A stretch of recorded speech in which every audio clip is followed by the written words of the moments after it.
গায়বাস সামাওয়াতি ওয়াল আরদ ওয়া আ'লামু মা তুবদুনা ওয়া মা কুনতুম তাকতুমুন। আল্লাহ পাক এরপরে গিয়ে বলছেন ওয়া ইয কুলনা লিল মালাইকাতি ইসজুদু লি আদম। এই যে জ্ঞানের কারণে আল্লাহ পাক সম্মানিত করেছেন, এখন বলছেন সেজদা করো। কি কারণে আমরা সম্মানিত বলেন তো? জ্ঞানের কারণে। অতএব জ্ঞান চর্চা আমাদের প্রথম কাজ। ইকরা বিসমি রাব্বিকাল্লাযী খালাক। প্রথমে জ্ঞান, আগে পড়েন তারপর লিখেন, জ্ঞান চর্চা। জ্ঞানের কারণে সম্মানিত হয়েছে। তারপরে আল্লাহ পাক সিজদা করিয়েছেন। ফাসাজাদু, সবাই সিজদা করেছে। কে বাদ দিয়ে? ইল্লা ইবলিস, ইবলিস বাদ দিয়ে। ইবলিস কেন করলো না? আবা ওয়াস্তাকবারা, সে অহংকার করেছে, উদ্ধত আচরণ করেছে। সে যুক্তি দিয়েছে খালাকতানি মিন নার ওয়া খালাকতাহু মিন তিন। আমাকে সৃষ্টি করেছেন কি দিয়ে? আগুন দিয়ে, আদমকে মাটি দিয়ে। আমি কেন তাকে সিজদা করতে যাব? এই যে আল্লাহর আদেশকে লঙ্ঘন করা, আল্লাহর আদেশের বিরুদ্ধে কথা বলা চিরস্থায়ী জাহান্নামে যাওয়ার কারণ। ইবলিস কিন্তু কম জানতো এমন নয়। ইবলিস প্রচন্ড জ্ঞানী ছিল, আবেদও ছিল। মনের অহংকারের কারণে সে ব্যক্তি জাহান্নামে চলে গেছে। আর সে কিন্তু ফেরেশতা ছিল না, সে ছিল জিনদের একজন। কানা মিনাল জিন, সূরা কাহফের মধ্যে আছে। এরপরে খেয়াল করে দেখেন, এই অহংকার যদি আজকে আমাদের মধ্যে চলে আসে, যত বড় ডিগ্রি সার্টিফিকেট থাক না কেন, আমার পরিণাম জাহান্নামী হবে না। যার হৃদয়ের মধ্যে যাররা পরিমাণ অহংকার থাকবে, আল্লাহ পাক তাকে জান্নাত দিবেন না। অহংকার আল্লাহর চাদর। অহংকার কার চাদর? আল্লাহর চাদর। আল্লাহর চাদর নিয়ে টানাটানি করলে আল্লাহ পাক জান্নাত দিবেন না। অহংকার কাকে বলে? বাতারুল হক ওয়া গমতুন নাস, সত্যকে প্রত্যাখ্যান করা আর অন্য মানুষকে তুচ্ছ তাচ্ছিল্য করা, এটা হচ্ছে অহংকারের নিদর্শন। আপনার ড্রেসটা সুন্দর হোক, কাপড় সুন্দর হোক, এগুলো অহংকারের নিদর্শন নয়। আল্লাহ পাক জামিল ইউহিব্বুল জামাল, আল্লাহ পাক সুন্দর, তিনি সৌন্দর্য পছন্দ করেন। এটা সমস্যা না। অন্যকে তুচ্ছ তাচ্ছিল্য করলে অহংকার হবে। আমি মূল পয়েন্টে আসছি। দেখেন, আদম আলাইহিস সালামকে আল্লাহ পাক জান্নাতে রাখলেন এবং তার সঙ্গিনী হিসেবে তিনি হাওয়া আলাইহিস সালামকে সৃষ্টি করলেন। কথা বুঝতে পারছেন? কি কারণে সৃষ্টি করলেন? আদম আলাইহিস সালামের একাকিত্ব এবং আল্লাহ পাকের দীর্ঘ পরিকল্পনা আছে। এবং ইবলিসকে দিয়ে পরীক্ষা করালেন আদম আলাইহিস সালামের কোন জায়গা থেকে হাওয়া আলাইহিস সালামকে সৃষ্টি করা হয়েছে বলেন। পাঁজরের হাড় সোজা না বাঁকা? নবী সাল্লাল্লাহু আলাইহি ওয়াসাল্লাম বলেছেন, বাঁকা হাড়কে জোর করে সোজা করতে যেও না, ভেঙে যাবে। আর ওই অবস্থায় ছেড়ে দিলে বাঁকাই থেকে যাবে। নসিহতের মধ্য দিয়ে, উত্তম আচরণের মধ্য দিয়ে পথ চলতে হবে। ওয়া আশিরুহুন্না বিল মারুফ, এছাড়া কোনো অপশন নাই। আমার কথা শোনেন, এই জায়গা থেকে মেয়েদের পয়েন্টে আসছি আমি। আল্লাহ পাক আদম থেকে হাওয়া সৃষ্টি করেছেন আলাইহিস সালাম। নারী পুরুষ একে অপরের প্রতিদ্বন্দ্বী নয়, যেমনটা পশ্চিমারা শিখিয়েছে। এখনকার আধুনিকায়ন যা শিখাচ্ছে, নারী পুরুষ একে অপরের প্রতিদ্বন্দ্বী। এখানে আল্লাহ বলছেন নারী পুরুষ একে অপরের পরিপূরক, একজন আরেকজনের অংশ, মহব্বত, ভালোবাসা, প্রণয়ের মাধ্যম, একে অপরের প্রতিদ্বন্দ্বী নয়। এখনকার সমাজ শিখায় ছেলে পারলে আমি কেন পারবো না, সে পারলে আমি কেন পারবো না, এটা শিখায় না? কাউন্টারিজম, মানে একে অপরের প্রতিদ্বন্দ্বী। আল্লাহ পাক বলছেন তা তোমরা একে অপরের পরিপূরক।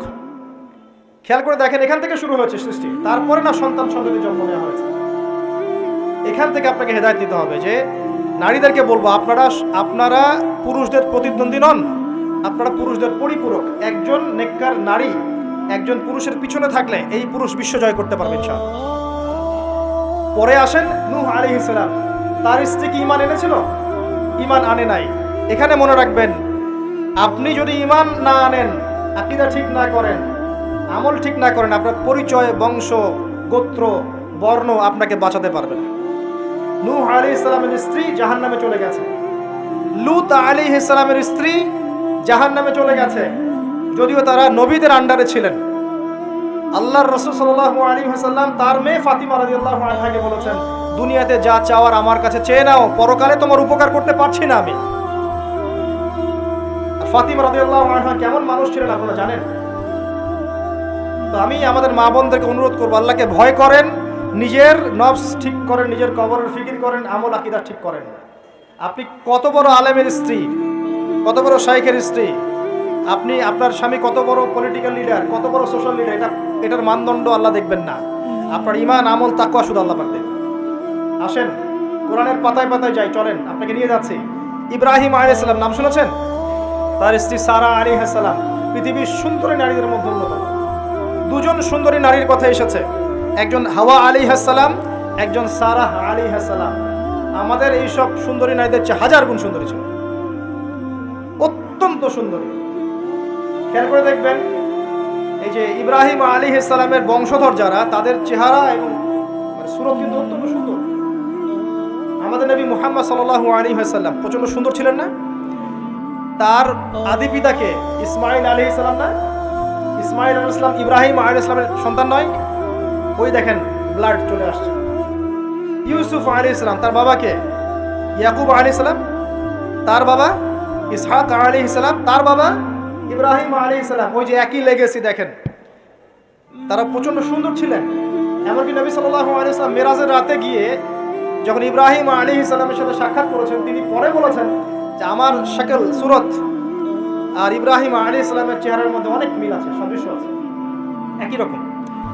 আমরা কিন্তু দরুদের মধ্যেও মুহাম্মদ সাল্লাল্লাহু আলাইহি ওয়াসাল্লামের নামের পাশে ইব্রাহিম আলাইহিস সালামের নাম বলছি। তাদের উভয়ের জীবনে প্রচন্ড মিল ছিল, একই রকম ছিল। পয়েন্টে আসেন, সারা আলাইহিস সালাম অত্যন্ত সুন্দরী ছিলেন। তিনি একাই তার স্বামীর সাথে বের হয়ে চলে গেলেন কোথায়? ওই যে প্যালেস্টাইন, যেটা এখন দখল করে রেখেছে এই জিউসরা। তার সাথে কেউ নাই। ইব্রাহিম আলাইহিস সালামের সাথে পরিবার নাই, সমাজ নাই, কেউ নাই। তার স্ত্রী আছে। একজন নেককার স্ত্রী সাথে থাকলে স্বামী বিশ্ব জয় করতে পারে। এই জায়গায় আমি ছেলে মেয়ে সবার জন্য হেদায়েতের কথা বলছি। মেয়েরা আমাকে অনেক অভিযোগ দিয়েছে, মেয়ে নিয়ে কোনো কথা বলিনি ওয়াজের মধ্যে। আমি এখন কিছু কথা বলে শেষ করছি।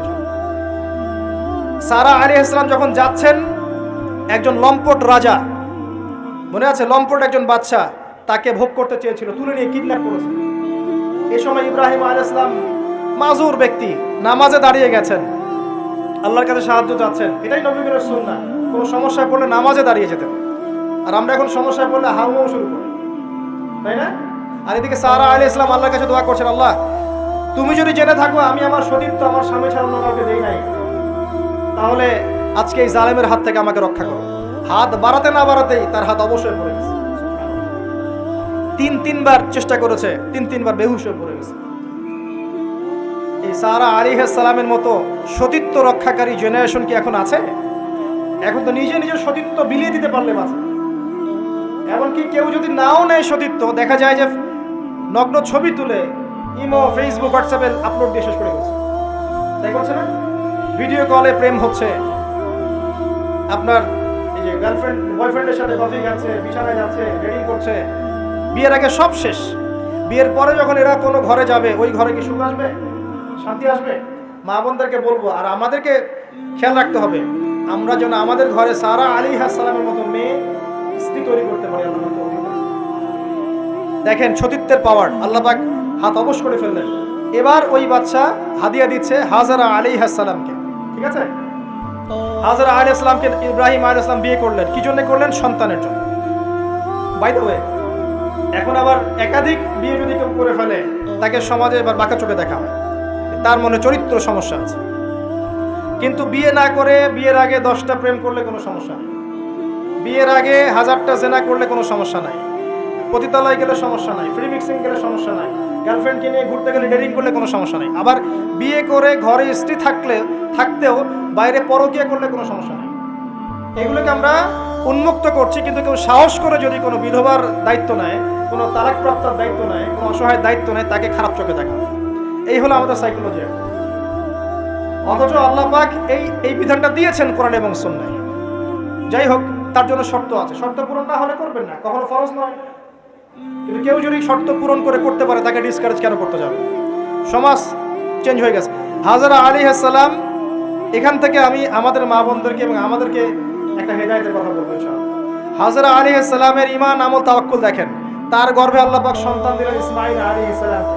এবার আল্লাহ পাক বলছেন রেখে আসো। কোথায়? ওই মক্কায়, জনমানব শূন্য জায়গায় রেখে আসলেন। সাথে আছে সামান্য পানি, কিছু খেজুর রেখে আসছেন, এবং ইব্রাহিম আলাইহিস সালাম পিছনে হেঁটে চলে যাচ্ছেন। হাজরা আলাইহিস সালাম বলছেন আইনা তাযহাবু ইয়া ইব্রাহিম, আপনি কোথায় যাচ্ছেন হে ইব্রাহিম?